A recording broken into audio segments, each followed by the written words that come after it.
नमस्कार। डॉक्टर हिमांशी के YouTube channel पर आप सभी का हार्दिक स्वागत है। आज हम पढ़ने जा रहे हैं सुश्रुत संहिता सूत्र स्थान अध्याय 11, जिसका नाम है क्षार पाक विधि अध्याय।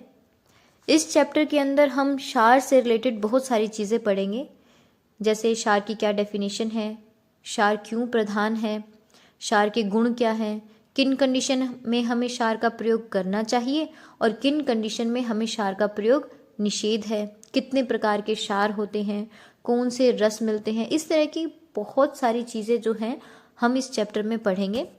सबसे पहले हम आते हैं श्लोक नंबर 3 पर, जो कि क्षार की प्रधानता को बताता है कि क्षार प्रधान क्यों है। आचार्य सुश्रुत ने क्या लिखा यहाँ पर, शस्त्र अनुशस्त्रेभ्य क्षार प्रधानतम, कि शस्त्र और अनुशस्त्रों में कौन प्रधान है, क्षार प्रधान है। अब इसके इन्होंने 3 रीजन बताए कि क्यों ये प्रधान है। सबसे पहला बताया छेद्य भेद्य लेख्य कारणात्, के क्षार से हम छेदन कर सकते हैं, भेदन कर सकते हैं, लेखन कर सकते हैं। ठीक है, इस वजह से क्षार शस्त्र अनुशस्त्रों में प्रधान है। सेकंड रीजन इन्होंने बताया त्रिदोष घनत्वम, यानी कि बहुत सारी औषधियों से इसे बनाया जाता है, इसलिए ये त्रिदोषग्न है, यानी कि त्रिदोष का नाशक है। तीसरा इन्होंने पॉइंट बताया विशेष क्रिया अवचारणाच, यानी कि विशेष क्रियाओं में इसका प्रयोग किया जाता है, उपयोग किया जाता है, इस वजह से भी क्षार शस्त्र और अनुशस्त्रों में प्रधान माना गया है। जब आचार्य चरक की हम बात करते हैं तो उन्होंने अनुशस्त्रों में श्रेष्ठ जलोका को कहा है, और आचार्य सुश्रुत ने शस्त्र अनुशस्त्र में श्रेष्ठ किसे कहा है, क्षार को कहा है। अब हम आते हैं श्लोक नंबर 4 पर। श्लोक नंबर 4 में क्या है, तत्र शरणात् शरणाद्वा क्षारः, यानी कि जो मांस आदि, दूषित मांस आदि का क्या करे, शरण करे, उसको काट के निकाल दे, या फिर त्वचा मांस आदि का शनन, हिंसन, यानी कि उसको कम कर दे या उसको काट के बाहर की तरफ निकाल दे। ऐसा जो सब्सटेंस है, ऐसी जो चीज़ है, उसे हम क्या कहते हैं, क्षार कहते हैं। आचार्य चरक ने भी कुछ इसी तरह की बातें कही हैं। तो तत्र शरणात् शरणाद्वा क्षारः। अब हम आते हैं श्लोक नंबर 5 पर। श्लोक नंबर 5 में कुछ जनरल इसके गुण बता रखे हैं। एक श्लोक आएगा बाद में, जो श्लोक नंबर 18 है, वो 8 गुण बता रखे हैं उसके अंदर क्षार के, लेकिन ये कॉमन गुण जो हैं वो हम देखने जा रहे हैं। इसमें सबसे पहला है नाना औषधि समवायात् त्रिदोषग्नम, यानी कि अनेक औषधियों के संयोग से इसे बनाया जाता है, इसलिए ये क्या है, त्रिदोषग्न है। फर्स्ट पॉइंट ये हो गया। सेकंड है शुक्लत्वात् सौम्य, जब ये बन जाता है तो ये शुक्ल वर्ण का होता है, इस वजह से ये क्या है, सौम्य है। लेकिन तस्य सौम्यस्यापि सतो दहन पचन धारण आदि शक्तिर विरुद्ध, यानी कि ये सौम्य होने के बावजूद भी क्या क्या कर्म करता है, दहन कर्म करता है, ठीक है, पाचन कर्म करता है, धारण कर्म करने की शक्ति रखता है। अब इन्होंने बोला अग्नेय औषधि गुण भूयिष्ठवाद, यानी कि ये जो क्षार है इसके अंदर अग्नेय औषधियों द्वारा बनाने की वजह से इसका रस कटु होता है, ठीक है, वीर्य इसका उष्ण होता है, तीक्ष्ण गुणों में तीक्ष्ण होता है। उसके बाद इन्होंने क्या कहा है, पाचनो विलयन शोधनो रोपण शोषण स्तंभन लेखन, ये सारी चीजें कौन करता है, क्षार करता है। फिर उन्होंने लिखा कृमि है, आम दोष है, कफज रोग है, कुष्ठ है, विष है, ठीक है, मेद वृद्धि आदि है, इन सब का नाश करने वाला कौन है, क्षार ही है। फिर लास्ट वाला जो वर्ड है बहुत इंपॉर्टेंट है, यानी कि अगर तो आप क्षार का अधिक सेवन कर लेते हैं, हंता पुंस्त्वस्य च अति सेवित, यानी कि अगर आप क्षार का अति सेवन कर लेते हैं तो वो पुंसत्व जो है, परुष शक्ति जो है, उसकी हनन कर देता है, उसका नाश कर देता है। इसलिए अति सर्वत्र वर्जित, क्षार का हमें अति भी प्रयोग नहीं करना चाहिए, ठीक है ना। अब हम आते हैं इसके बाद श्लोक नंबर 6 पर।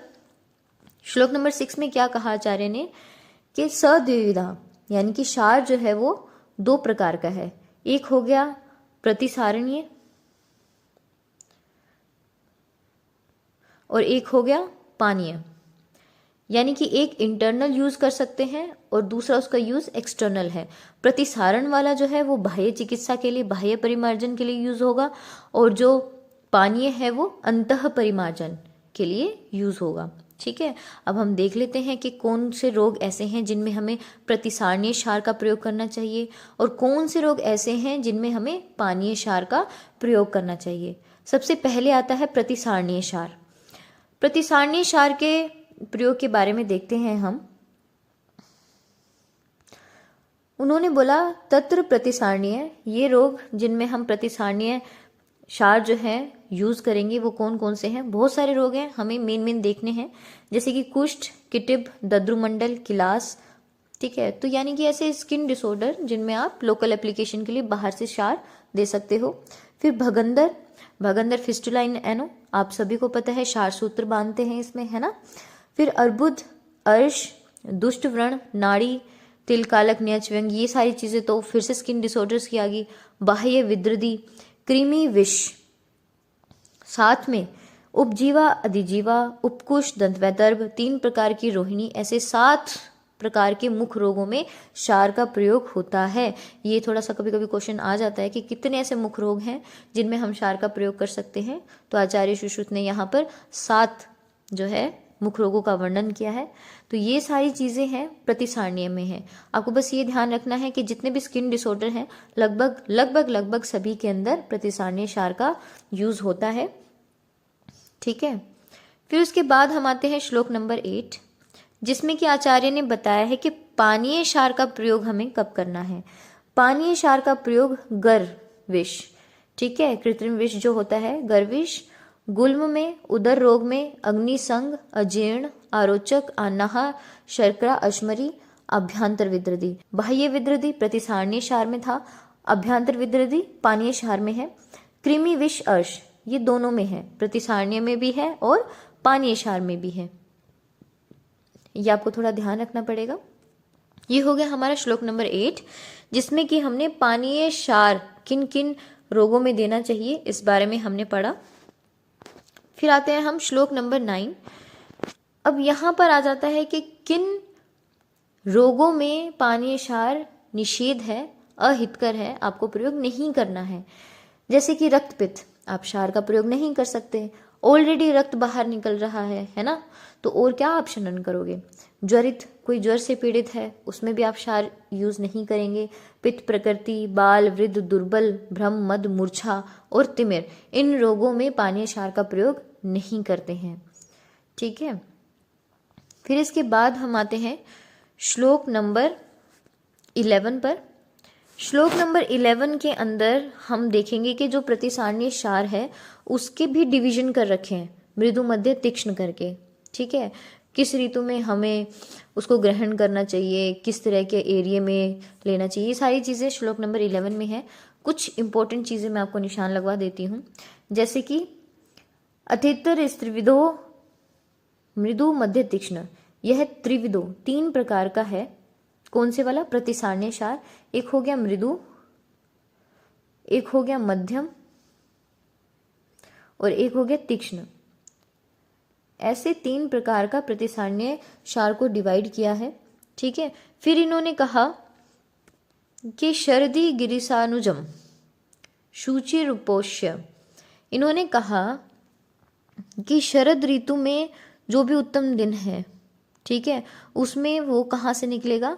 पर्वत के शिखरों में जो प्रशस्त भूमि है वहाँ से हमें शीत, वर्षा, अग्नि एक्सेट्रा एक्सेट्रा इनसे प्रभावित जो होकर नष्ट न हुआ हो, ऐसे मध्यम आयु वाले बड़े फूल वाले ऐसी औषधियों को हमें उखाड़ कर ले आना चाहिए। अब इसके बाद हम आते हैं श्लोक नंबर 12 पर, जिसमें कि इसकी निर्माण विधि के बारे में आचार्य ने बताया है। उन्होंने क्या लिखा? उन्होंने बहुत सारी औषधि ली थी, है ना, तो बहुत सारी औषधियाँ ले ली उन्होंने। कुड़ा है, प्लाश है, अश्वकर्ण है, अमलतास है, तिलवक, ये सब चीज़ें लेके फिर 4 भेद वाली कोशात आदि, इन सब को लेकर क्या करना है? पत्र, फल, जड़, जो कुछ भी है, पंचांग है, उनको जलाकर भस्म कर लेनी है। उनको जलाकर क्या करनी है? भस्म कर लेना है। फिर श्लोक नंबर 13 में इससे आगे की फॉर्मेशन की डिटेल आचार्य ने शेयर की। उन्होंने बोला कि ठीक है, अभी तो आपने भस्म बना ली है ना, जितने भी आपने पेड़ पौधे उखाड़े थे, आश्वासन देकर आपने निकाले थे, ठीक है, अब उन सबको पंचांग के साथ लगभग सभी का फल, पत्र, शाखा, जड़ ये सब लेकर उनको जला लिया और अब उनकी बन गई भस्म। ठीक है, अब ये जो भस्म है ये कितना लेना है और कितने द्रोण पानी लेना है? तो 1 द्रोण ये वाला भस्म लेकर 6 द्रोण पानी इसके अंदर इसको क्या करना है, घोल लेना है। यानी कि आप एक मटका लोगे जिसके अंदर 6 द्रोण तो क्या है, पानी है, और ठीक है, और उसमें 1 द्रोण क्या है, वो जो भस्म हमने बनाई थी वो आ जाएगी। ठीक है, फिर इसको अच्छे से मिक्स कर लेना है। अगर हमें क्षार को बहुत तीक्ष्ण बनाना है, बहुत ज़्यादा तीक्ष्ण बनाना है, तो हम पानी की जगह पर हम क्या यूज़ करेंगे, गौ आदि का मूत्र ले सकते हो। ठीक है, और फिर उसमें उसको घोलना है, 21 बार वस्त्र से उस पानी को छान लेना चाहिए। ठीक है, तो ये क्या आ गया, आचार्य सुश्रुत ने श्लोक नंबर 13 के अंदर थोड़ी सी फॉर्मेशन की विधि बताई है। अब आपने उसका कपड़ छन कर लिया, 21 बार कपड़े में से छान लिया है। ठीक है, अब इसको क्या करना है, कढ़ाई में डालना है उस पानी को और उसको चलाते रहना है। धीरे धीरे क्या होगा, सारा जल जो है वो सूख जाएगा, ये पकते पकते कैसा हो जाएगा, निर्मल हो जाएगा। ठीक है, लाल रंग का हो जाएगा, तीक्ष्ण और पिछल दिखाई देने लगता है। ठीक है ना, तो अगर इस तरह से दिखने लग जाए तो इसका मतलब है कि ये बन गया है, इसे नीचे उतार लो। आज के लिए इतना काफ़ी है। इससे नेक्स्ट एपिसोड में इस चैप्टर के बाकी के जो श्लोक है, बाकी का जो कंटेंट है, मैं उसमें डाल दूंगी। Thanks for watching.